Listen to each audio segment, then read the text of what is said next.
Tantor Audio, a division of Recorded Books, presents The Great Railroad Revolution, The History of Trains in America by Christian Wolmar, narrated by Mike Chamberlain. Introduction. America was made by the railroads. They united the country and then stimulated the economic development that enabled the country to become the world's richest nation. The railroads also transformed American society, changing it from a primarily agrarian economy to an industrial powerhouse in the space of a few decades of the 19th century. Quite simply, without the railroads, the United States would not have become the United States. The extraordinary growth of the railroads changed the very nature of America. From modest beginnings in the 1830s, the mileage grew to cover nearly 200,000 miles by the turn of the century, more than in any other country in the world.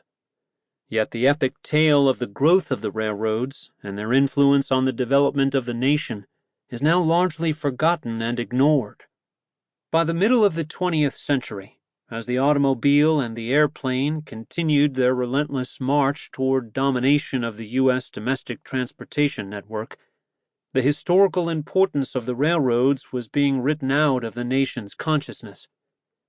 Passenger railroads were reduced to a loss-making irrelevance. Mention the American railroads to most people, and they will talk about them as a spent force. Yet, railroads still flourish in the United States and are a vital part of the infrastructure. The tracks are still there, but even when the huge freight trains run through town centers, they somehow remain invisible to the American public. It is a surprising fact that America's railroad network remains the world's largest and is the bedrock of the country's freight transportation system.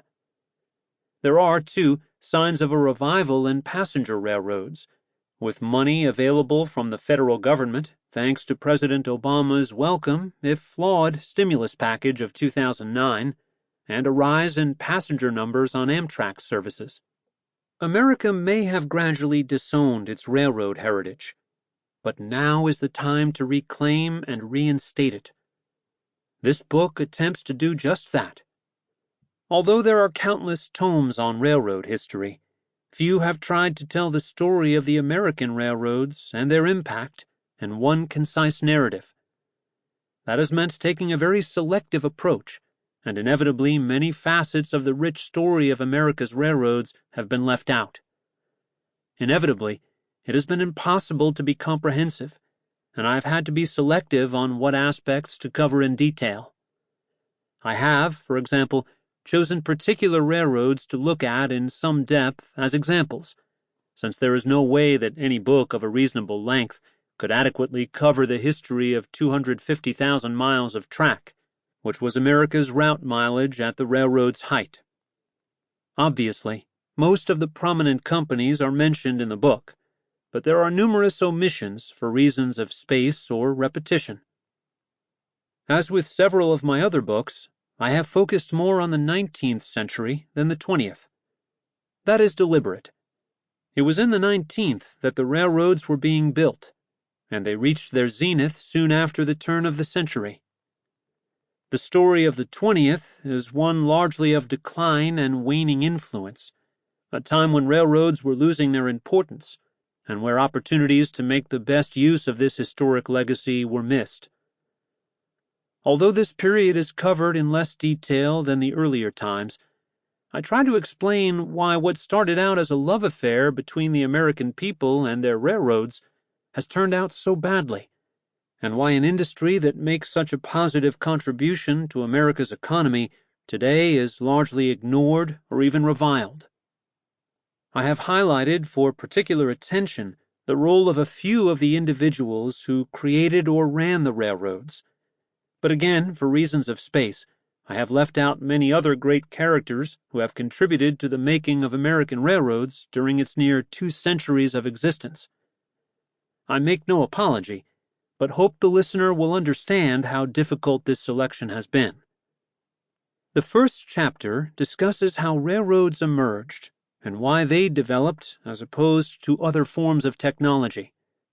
Each aspect of what constituted a railroad had to be conceived, developed, and refined: track beds, rails, cars, and locomotives.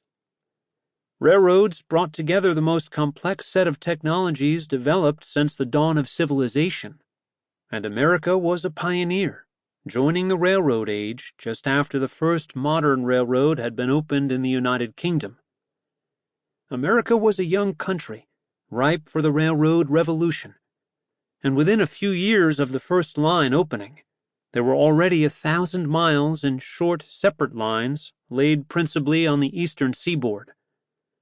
Quite clearly, the railroad's moment had arrived. It soon became obvious to its early promoters that, on grounds of efficiency and cheapness, locomotives rather than horses must be used to pull the carriages and railroad trucks.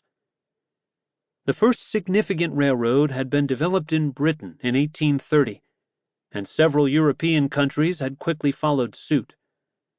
The United States fast caught up and was soon leading the world in railroad mileage.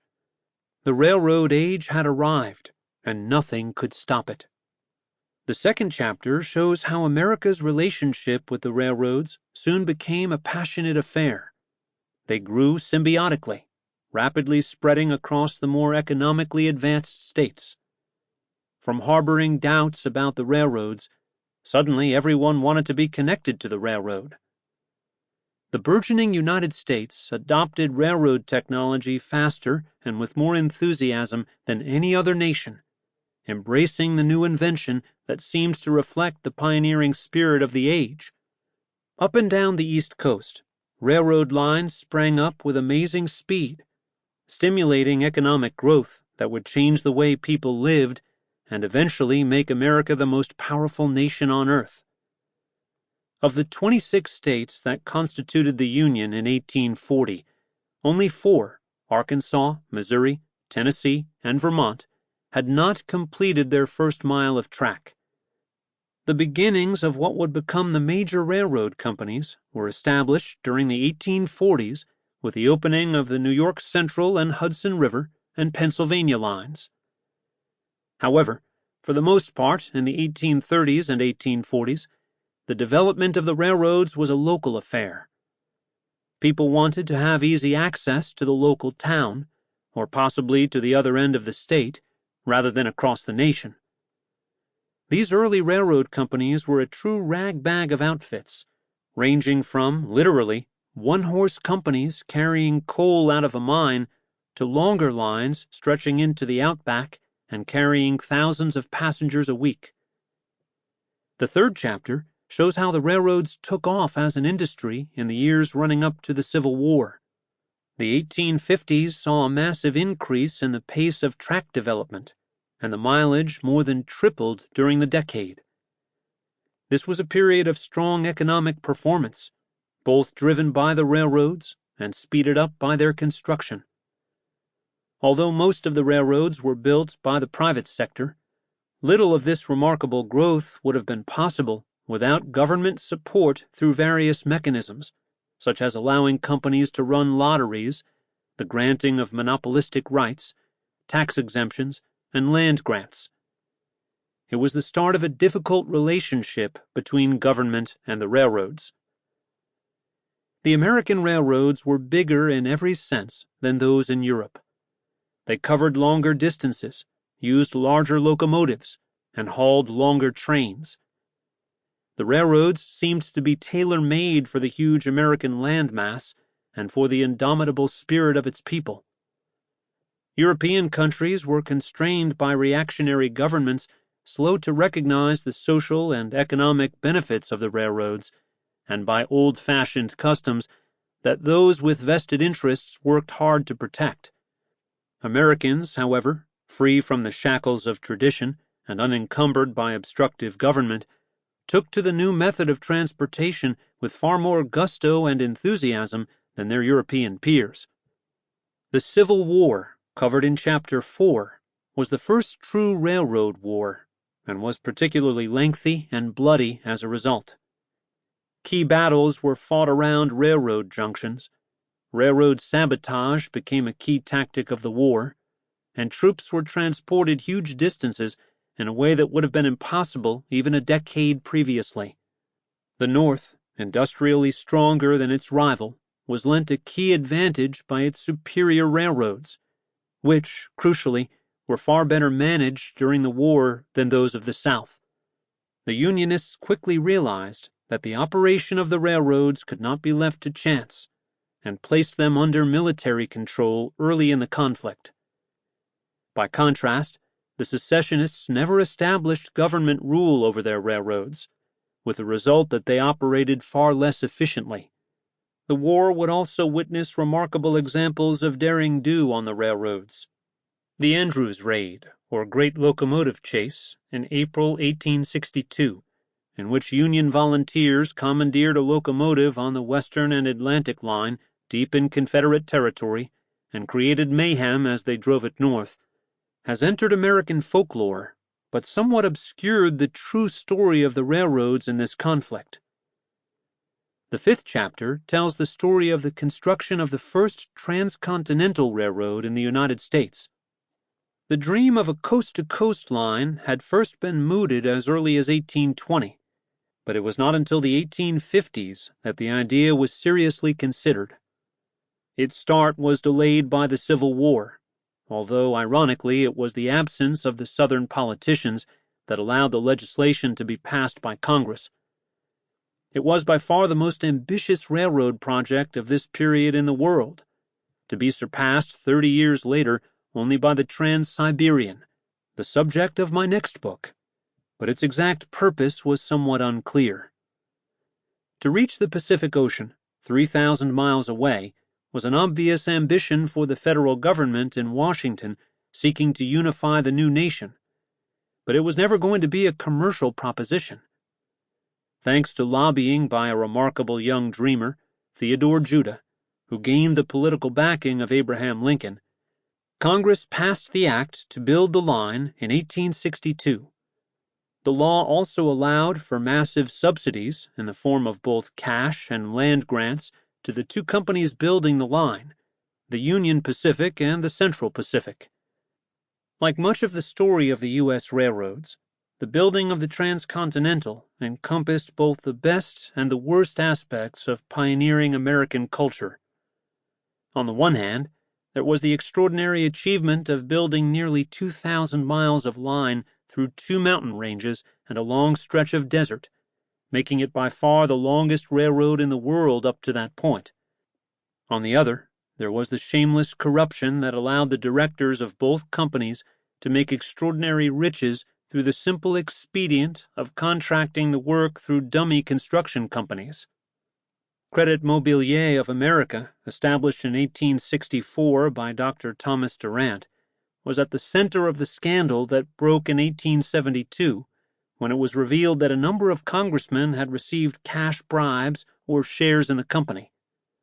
There was, too, the excess of competitive zeal that saw, at one point, the ridiculous phenomenon of the two railroad companies grading parallel lines in order to maximize the land grants paid by the government. Nevertheless, the celebration to mark the completion of the Transcontinental Railroad at Promontory Summit, Utah Territory, in 1869 must be seen as one of the turning points of U.S. history. In chapters 6 and 7, the amazing exponential growth of the railroads during the rest of the 19th century is explored against the backdrop of their growing unpopularity. No community of any size in the United States could afford to be out of range of a locomotive's whistle, and by the end of the century, with a network encompassing more than 200,000 miles, very few were. The Transcontinental had prompted growth in the West, and the railroad was beginning to knit the nation together. The 1880s saw the biggest increase in rail mileage of any period of U.S. history. 71,000 miles of track were built during this decade, most of it in the states west of the Mississippi. The construction boom was greatly stimulated by the federal government's continuing program of offering land grants to the railroad companies constructing these lines. The grants were controversial, as they benefited a relatively small number of companies, but they undoubtedly played a critical role in bringing the eastern and western parts of the United States together. Without them, the widespread settlement of the West by newly arrived immigrants might not have been possible. For passengers, technical improvements were making their journeys better. Significant improvements to the quality of the tracks allowed faster speeds, while better locomotive technology enabled the railroads to carry heavier loads at a cheaper rate. Introduction of better brakes, steel rails, and improved couplers enhanced the performance of an industry that had been widely criticized for delays and accidents. The needs of passengers were catered to by such innovations as dining and sleeping cars promoted by inventor and industrialist George Pullman. In addition, the railroads began to standardize equipment and operating procedures, further reducing costs and making it easier for trains to run on the lines of other companies. During this period of rapid growth, the very nature of the rail system changed in fundamental and highly visible ways. For instance, towns with 2 or more stations often built one consolidated Union Station, and lines that had hitherto been separate were linked for the first time. In November 1883, time was standardized into 4 zones to help the railroads keep a schedule. A truly national rail network was taking shape. Despite these many positive developments for the railroads, services remained basic on many lines, adding to the unpopularity of the railroads with some members of the public. The postbellum period was also the age of bare knuckles, as the major companies began to slug it out for increased market share. Powerful and unscrupulous railroad magnates, men like Cornelius Vanderbilt, Daniel Drew, and banker Jay Gould, became a feature of the industrial landscape of America's Gilded Age, and they exacerbated the railroads' unpopularity, as did their response to the increasing labor unrest. The resentment engendered by several railroad strikes would be a significant factor in the birth of labor unions in the United States. The farmers became an especially strong force opposed to the monopoly of the railroads, and even though many of their accusations were unfair, they were a potent and influential opposition. Over the course of barely a generation, the railroads became, first, disliked, and then widely resented. It was partly a natural cycle. At first, the railroads had been the plucky innovator, the new kid on the block bringing prosperity and opening new horizons.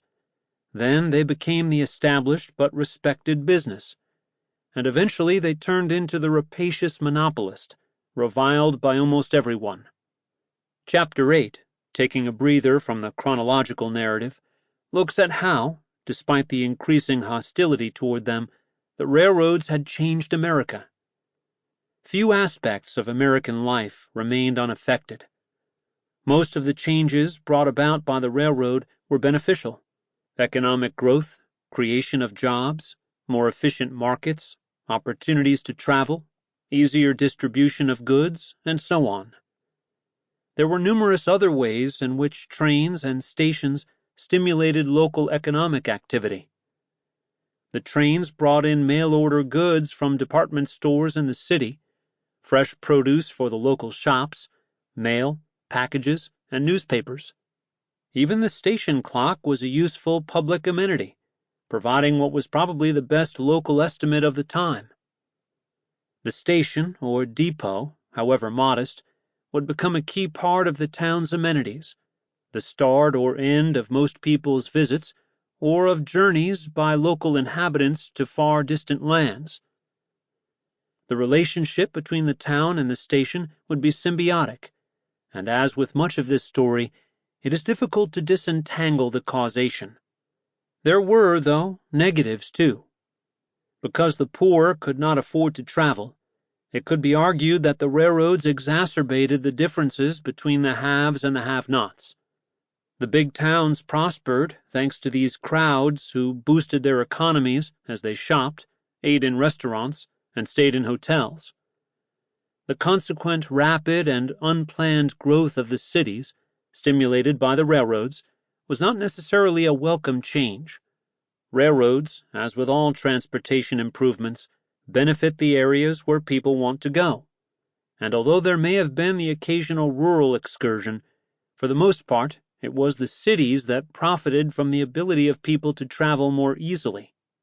Central business districts sprang up near railroad stations, and, in order to maintain as much density as possible, the notion of the office block, and later the skyscraper, was born. These buildings, full of white-collar staff, were the new factories of the age, housing hundreds, if not thousands, of office workers in the way that the manufacturing industry had done earlier. The 9th chapter examines the effect of the restrictive legislation born of the increasing mistrust of the railroads, which was to do them great harm in the 20th century when their stranglehold over the transportation industry was lost. By the early years of the new century, the railroads had consolidated into 7 major groupings, although many other smaller companies remained independent, a process that both increased their efficiency and allowed them to invest more in improvements. New lines were no longer the priority, since virtually every community was now connected to the network. But there was a need for massive investment in the system. Whereas many improvements were made in the pre-First World War period, the strictness of the control by the new regulator, the Interstate Commerce Commission, reduced the railroads' profits and therefore their ability to invest. The key question was whether the railroads would actually have used any extra profits to good effect, or would they have simply paid out more money to their shareholders? Consequently, the railroads entered the First World War in a relatively poor state. The neglected railroads were now called upon to provide for unprecedented levels of demand and were found wanting. They were short of every type of capital asset, from new rails to functioning locomotives, and the lack of coordination between them meant services were inefficient and slow. As a result, the government was forced to take over control of the railroads during the war, an unprecedented and largely unwelcome situation, which also posed the dilemma of what to do with them when the fighting ceased. Chapter 10 covers the interwar years, when, to arrest the decline in passenger numbers, the railroads invested heavily in new equipment and, after prevaricating, began to move over to the new technology of diesel that offered cheaper and faster services. This was the period when the rail companies provided the most exciting trains that ever ran on the American rail network, although sadly only for a relatively brief period, as competition from roads and later aviation killed off these services. This time, in 1941, the railroads entered the war better equipped and ready to cooperate with each other in order to ensure there was no repeat of government takeover. And finally, the last 2 chapters show how the performance of the railroads in the Second World War was their last heyday, preceding a remarkably rapid decline, first in passengers and then in freight, which actually could have resulted in the closure of much of the network. In the event, the railroads were rescued by the government and by changes in legislation. The freight railroads are now flourishing, and passenger rail growing, amid much discussion about increased investment, and, in particular, high-speed rail. Towns and cities across the country see rail as a way of reducing the burden on the roads, and, despite opposition, many new schemes are being put forward. The railroad, a 19th century invention that struggled in the latter part of the 20th, undoubtedly has a great future in the 21st. I dislike the expression road, shortened from railroad and used very widely in America, because of the confusion it might have caused among listeners little versed in railroad history, and therefore have rarely used it. I have 2 eschewed initials. The Baltimore and Ohio remains just that, rather than the B and O, because the proliferation of initials makes for difficult reading. This style, too, imposed on me a discipline not to use the names too often. There are a few passages that are based on my earlier book, Blood, Iron, and Gold, which, although covering the world's railroads, detailed the U.S. story, and therefore inevitably I have drawn upon some parts of the narrative, but expanded them. Similarly, a few events described in Fire and Steam, my book on the history of Britain's railroads, have inevitably been repeated in the first chapter, which recounts the prehistory of the railroads, and the chapter on the Civil War relies in part from the equivalent chapter in Engines of War.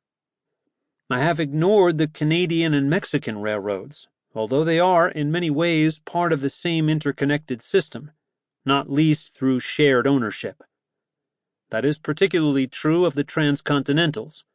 Like the United States, Canada built far too many too quickly, ending up with 3 to serve a tiny population. But I have left them out for reasons of simplicity and brevity. Recounting those stories is for another book. I realize that it is somewhat cheeky of me, a Brit, to try to write a concise history of American railroads. My justification is that it sometimes takes an outsider to understand the importance of what local people take for granted or simply ignore out of familiarity. It has been a fantastic and hugely enjoyable task.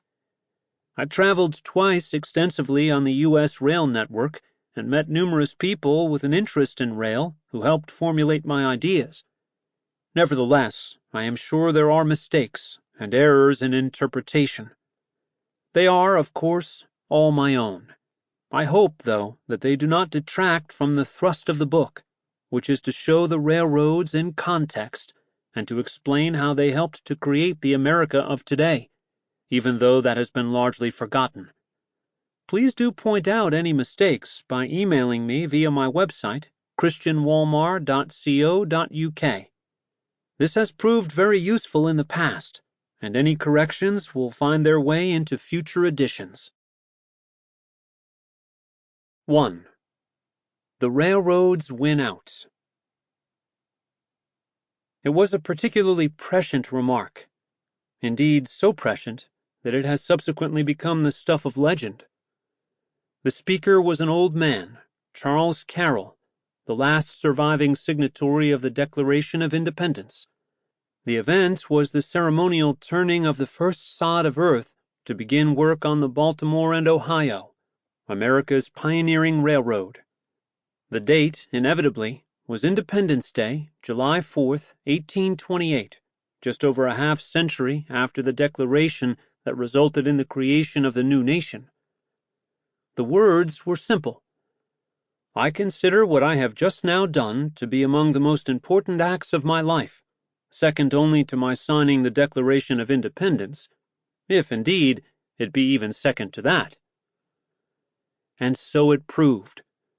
If the Declaration of Independence in 1776 marked the birth of a nation, the advent of the railroads enabled America to become the most prosperous nation on earth within a few decades of Carroll's spade work, turning a pre-industrial society into an economic powerhouse.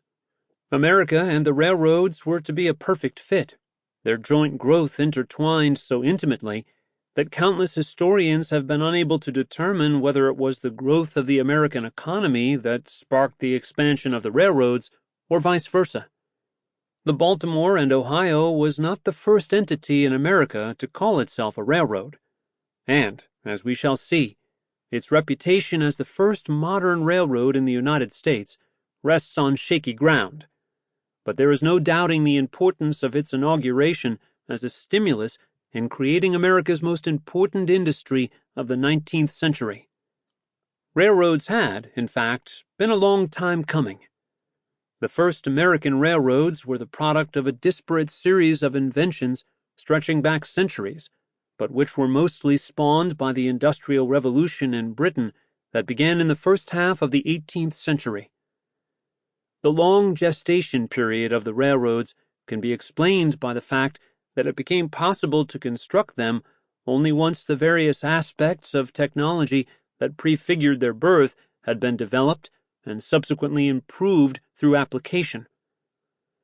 The railroad was a far more sophisticated concept than any previous invention, requiring several elements to come together. Sample complete. Ready to continue?